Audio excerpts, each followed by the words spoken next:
अगर मैं first time buyer हूँ, पहली बार अपना घर सजा रही हूँ, पर मुझे क्लैरिटी नहीं है दिमाग में, वो कितनी जरूरी है और कैसे उस क्लैरिटी को लाएं? तो आई थिंक उसी के लिए इंटीरियर कोच है जो क्लैरिटी देता है। बट द मेन, अगर कोई अपना घर अभी इस वक्त वीडियो को जो देख रहा है और खुद से चाहता है, इवन आप या स्टूडियो में जो भी अपना घर चाहते हैं, सबसे पहले क्लैरिटी लाना चाह रहे हो, उसके लिए सिंपल है, एक्सप्लोर सम वीडियोस और देखो आपका नेचर टाइप्स क्या है, पर्सनैलिटी क्या है। वो पता लगने के बाद आपको एक बाउंड्री क्रिएट करनी पड़ेगी कि मुझे इस वॉल पे ये, बी वॉल पे है, तो एक रूम में 4 वॉल्स होती हैं, that is A B C D. आप ए वॉल पे क्या चाहते हो, बी वॉल पे क्या चाहते हो, उनकी फोटोज निकालो, डाउनलोड करो, paste it on the wall, और उसके बाद पिंटरेस्ट, इंस्टाग्राम जहाँ से भी आप कर रहे हो उसको डिलीट कर दो। And then follow the rule of 60 and 40, this we call 60-40 ratio. इसमें 60% स्पेस आपको खाली रखना है और 40% आपको भरना है। तो ये तो हो गया हमारा क्या, स्केलिंग रेशियो, कि कितना, जो आपने बताया कि खिचड़ी बन जाती है कि क्या है क्या नहीं है, तो 60-40 का रेशियो आपको फॉलो करना है। First doubt clear.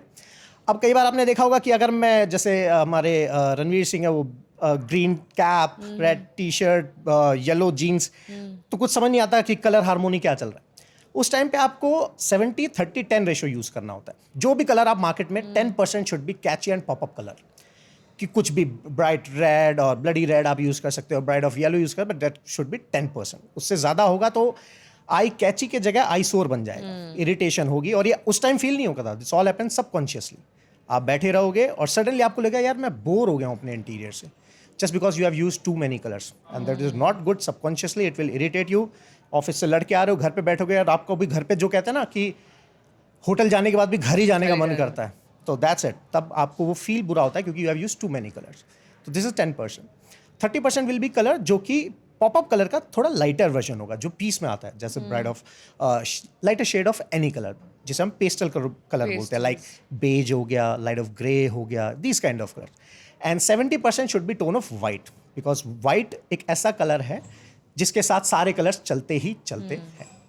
सो अगर जो घर बनाने की सोच रहा है वो 2 ये फॉलो करे, दैट इज 60-40 रेशियो, जिसमें आपको क्या चीज़ भरनी है क्या नहीं भरनी है।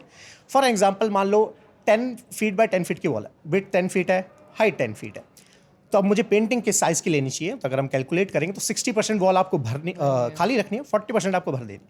तो अगर आप पेंटिंग ला रहे हो, कोई डेकोर का पार्ट लग रहे हो, कुछ ग्रीन एलिमेंट लगा रहे हो, तो it should cover the wall only 40%, 60% should be empty. Otherwise सब भरा भरा ना क्लम्जी और मैसी सा दिखने लग जाएगा। सो दीज 2 रूल्स, अगर पेंटिंग्स भी अगर थीम से मैच ना हो रही है तो अवॉइड करनी चाहिए।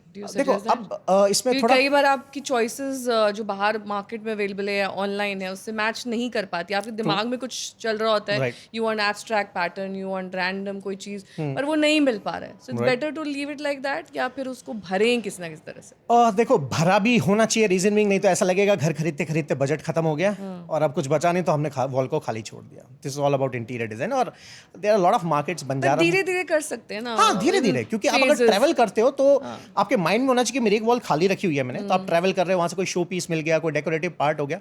लेकिन पहले आप सिर्फ खरीद लेते, now you know the technique कि मुझे 40% वाला एरिया करना है, तो मतलब 60 बाय 10, मतलब 10 फीट वॉल है, 10 फीट है, तो 40% हो गया 4 feet by 4 feet is a perfect size. तो पहले जगह डिसाइड करें फिर पेंटिंग लें, not the other way around कि पहले पेंटिंग ले लो और फिर जगह डिसाइड करें। इससे बस ज्यादातर लोग ऐसे ही करते हैं, क्योंकि आमतौर पर